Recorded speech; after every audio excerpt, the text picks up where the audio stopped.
Hello, friends. It's Dr. Brown, and I am excited to be back to read another book with you today. A couple weeks ago, I read The Math Curse by John Cheska and illustrated by Lane Smith. And this was a story about a student who could see everything as a math problem. And we had some fun working through some math problems together. But if you remember, if you joined us for that story, at the end of the book, our student went to science class, and his teacher, Mr. Newton, told him that you can think of almost anything as a science experiment. And I shared with you that there was a book that followed The Math Curse, and it's called Science Verse. And so today I'm going to read it with you. Again, this is by John Cheska, and it's illustrated by Lane Smith. We're reading it with permission from Viking Books, which is a subsidiary of Penguin Books Publishing. But the interesting thing about this book is it's not written quite like The Math Curse was. It's fun and it's unusual, but if we think about the title of the book, Science Verse, I'm kind of wondering what this word here means. So when I think of the word verse, it makes me think of music or songs because songs have verses to them. Or I might think of poetry because poems also have verses to them. So I'm sort of curious how we're going to talk about science and verse together. So I'm really curious about that. Let's go ahead and start our story and see if we can figure out what's going to happen. On Wednesday in science class, Mr. Newton says, "You know, if you listen closely enough, you can hear the poetry of science in everything." Poetry and science. So that tells me right there that we're probably talking about verse in the way that it connects to poetry. I listen closely. On Thursday, I start hearing the poetry. In fact, I start hearing everything as a science poem. So it sounds like our book is going to be a bunch of science poems. Mr. Newton has zapped me with a curse of science verse. Let's see what we're going to learn about. Evolution. Glory, glory, evolution. Darwin found us a solution. Your mama is that shape, and your knuckles always scrape, 'cause Grandpa was an ape. So this kind of shows us the picture of evolution, the theory of evolution. Water cycle. How many of you have learned about the water cycle in school? It's raining, it's pouring, for H2O it's boring. Precipitation, evaporation, precipitation, evaporation, precipitation, evaporation, evening, night, and morning. Wow, there's some really big words in that poem. But let's talk first about this right here, this H2O. You see it pretty frequently, and I think we learn it really early in school. But H2O is the chemical formula for water. So that's pretty neat. And then precipitation is the word we use for rain or snow, different types of matter that fall from the sky. And then evaporation is when water dries up and evaporates, like disappears into the air. Lovely. Well, let's look at this really quickly before I read this, because the title of this poem is lovely, but let's look at this picture over here. Does it look like it's going to be lovely? I'm not quite sure. I think that I ain't never seen a poem ugly as a spleen, a poem that could make you shiver, like 3.5 pounds of liver. A poem to make you lose your lunch, tie your intestines in a bunch. A poem all gray, wet, and swollen, like a stomach or a colon. Something like your kidney, lung, pancreas, bladder, or even tongue. Why you turning green, good buddy? It's just human body study. So that poem is about the organs that we have in our body. Twink. I wonder what this is going to be about. I don't see a picture on here, so I'm curious why it's all black. Twinkleless, twinkleless spot of black in the starry zodiac, sucking in all matter and light, turning sunshine into light. Twinkleless, twinkleless, lost control. Now we're trapped in the black hole. The black hole is really interesting. If you have some time to look it up and study it a little bit, I think you would find it interesting. Dinosaur. How many of you get to study dinosaurs in school? I don't know a lot about dinosaurs, and I'm hoping I can pronounce all their names correctly if they appear in this poem. So I'm excited to see what I'm going to learn. Once in first grade, I was napping when I heard a scary yapping. Frightful word, worse than a slapping, worse than 20 T-Rex roars. Said our teacher, heartless creature, my class, you know, always explores 10 full weeks of dinosaurs.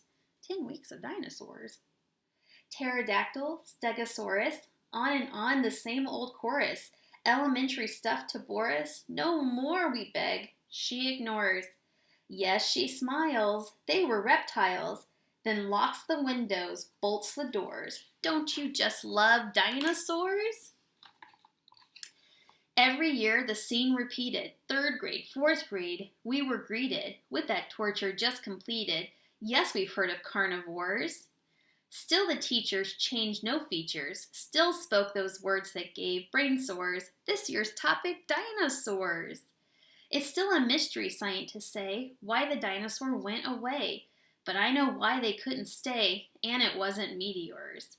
It was creatures, yes, those teachers, who did the work of 50 wars and bored to death dinosaurs.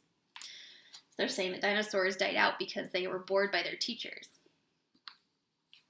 There's a really big word here, carnivores, that might not be familiar to you. But that word means that that applies to things that only eat meat. So our next poem is about food chains. And this might look familiar to a lot of you because we start learning about food chains pretty early in school. So listen and see if you hear any words that sound familiar. I've been working in the food chain all the livelong day. In the middle of the food chain, I've got no time to play. Can't you see the green plants growing? That's energy, okay? Consumer eats up the producer. Predator eats prey. Who's for lunch today? Who's for lunch today?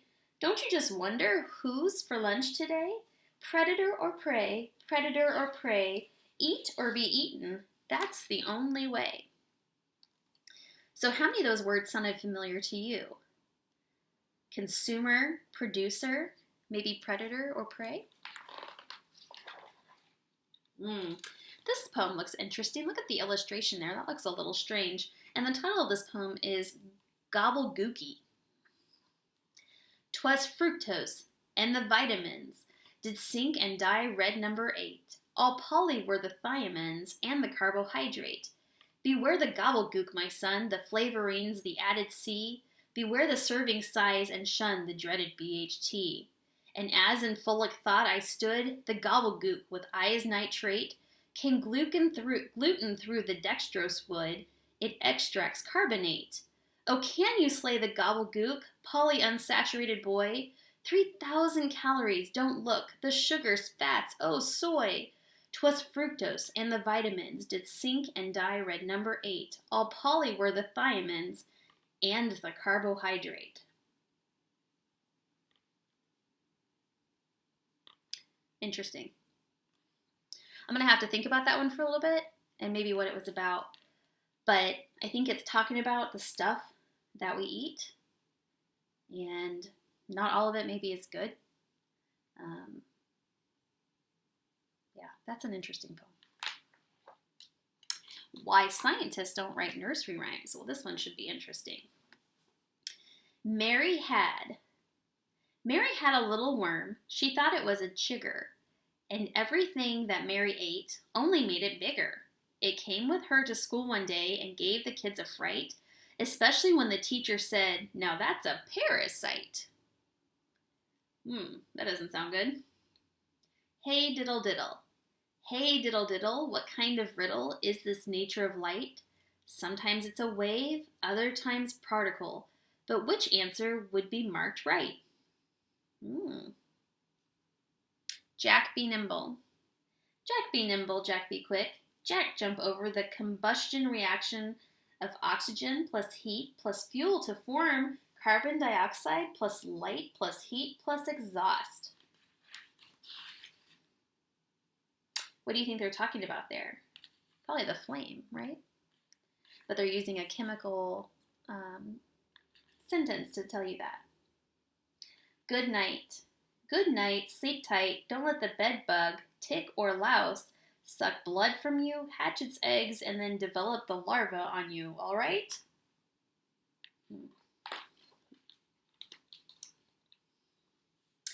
Scientific method at the bat.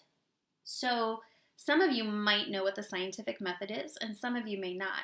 But when we study things, we go through a process of thinking and deciding and experimenting on things that we think, and this poem talks about that. The outlook wasn't brilliant for my experiment that day. The only way to graduate was to come up with an A. So when my lab exploded and turned to blackish gunk, my chance of passing anything went Titanic, sunk. I sat and sadly watched the clock, cursed to be alive. I would take a miracle, no, make that too, to get me to grade 5. Then I had a brainstorm, an idea so terrific, I just had to use those words from the method scientific. I grab my pen and get to work, you should see my look. I slowly write hypothesis, observation in my book. And now the class bell rings, and now I lose or win. With one mighty plop, I hand my lab book in. Oh, somewhere in some science class, hypotheses are made. Experiments are conducted, kids move up a grade. Somewhere conclusions are concluded without a bit of doubt. But there is no joy in this lab. My results just got me flunked out. Skeletal study. Bet this is going to be about the skeleton, your bones. There once was a man of science, not one of your mental giants. He decided to settle the question, does metal fix an electric appliance? Doesn't look like it does because I think he's being electrocuted. You're it. Eeny, meeny, miny, mo. Catch a virus, watch it grow. Once it's got you, it won't let go. Eeny, meeny, miny, oh no. So a virus makes you sick. Mini ha-ha, or the atomic joke is on you. So this poem has some different highlighted words that are big and maybe a little unusual, so we'll see what this one's about. From the shining big sea water to the trees near Gitche Gumi, everything is made of atoms, tiny things that you cannot see.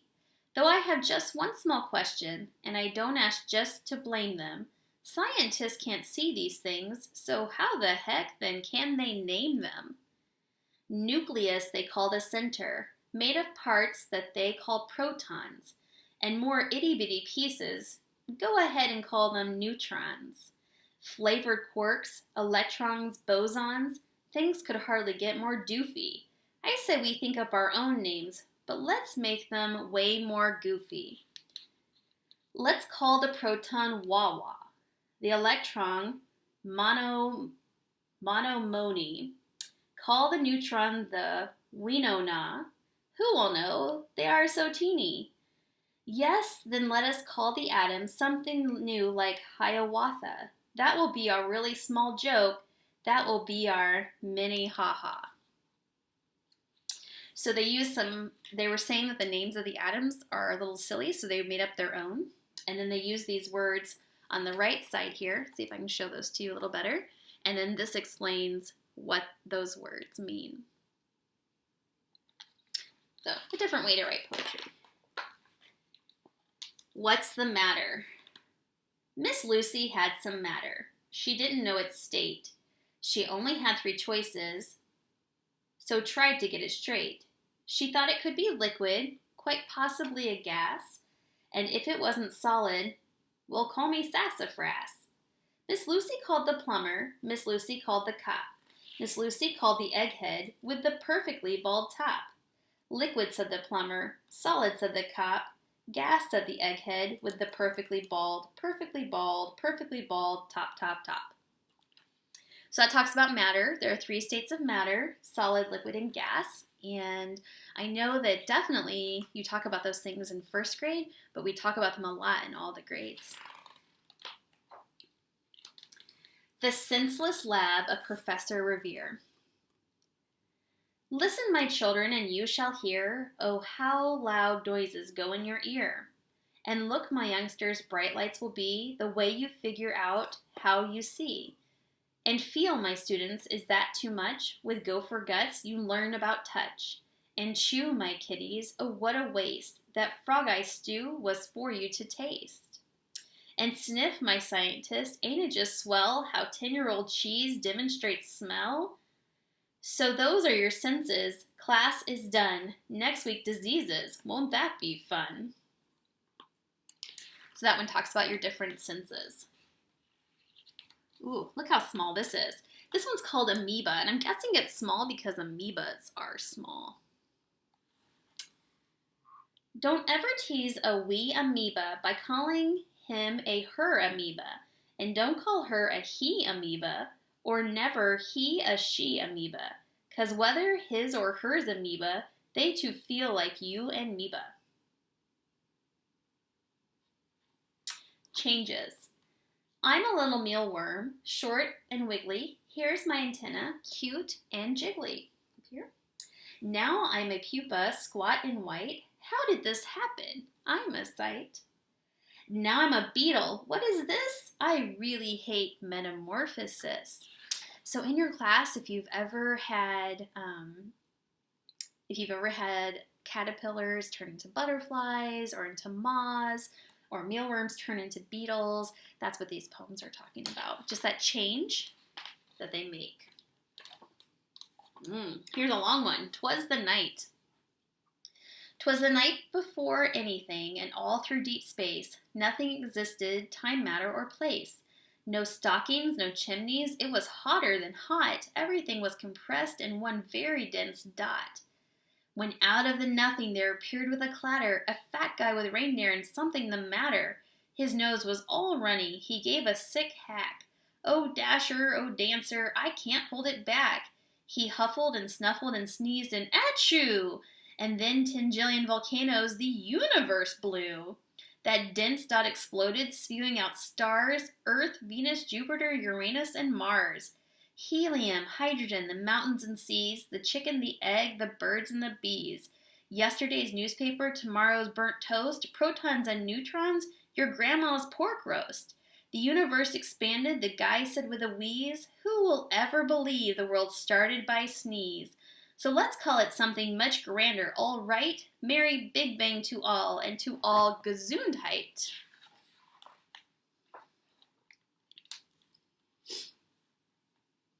Astronaut stopping by a planet on a snowy evening. Which world this is, I do not know. It is our solar system, though. I think it might be Mars because it has that reddish glow. But you know it could be Venus. And if that's true, then just between us, it might be wise to leave before any locals might have seen us. Could be Pluto, might be Neptune. Don't they both have more than one moon? I'm running out of oxygen. I'd better figure this out soon. Your space is lovely, dark and deep. For one mistake I now do weep. In science class I was asleep. In science class I was asleep. I can't turn my page here. I think they're stuck together. Asleep, asleep. In science class I am asleep. Whack goes Mr. Newton's pointer on the blackboard. And that, my scientist, is the solar system. Test tomorrow on the planets. Class dismissed. Awake, awake, I am awake. I'm thinking in regular sentences. I'm not rhyming anymore. I'm cured of my science verse. The universe is beautiful, and life is just great, until art class when Mr. Picasso says, do not think of this as a little art project. Your art project must be your whole life. Well, I hope you enjoyed reading the science verse with me today. Maybe learned some things.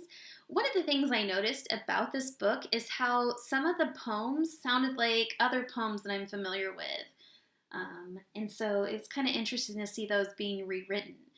The nice thing about reading a book like this and seeing how it mimics the cadence and rhythm of other poems is it shows you how you can do this yourself. So if you have some time today, I would encourage you to sit and maybe write a science poem about a subject that you're interested in.